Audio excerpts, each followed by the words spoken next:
थाना शाहिद के मुताबिक जंग में एहसास सेंटर्स पर खवातीन से जानवरों जैसा सलूक, गरीब बेबस खवातीन को तपती धूप में बिठा दिया गया। कुर्सियों और टेंटों के फर्जी बिल, खवातीन कुर्सियों के लिए तरस गई।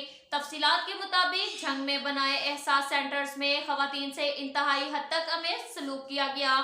खवातीन को भेड़ बकरियों की तरह बिठा दिया गया, जबकि इस वक्त टाउट हजरात जो सेंटरों के अंदर फिर रहे हैं वो फी खवातीन से 2000 रुपए वसूल कर रहे हैं और इनको प्रोटोकॉल के साथ पैसे दिए जा रहे हैं। गरीब खवातीन की दुहाइयां, जंग इंतजामिया ने मुकम्मल आंखें बंद कर ली। वजीर आला पंजाब, चीफ सेक्रेटरी और इस तकदीरदार सूरत हाल पर नोटिस ले।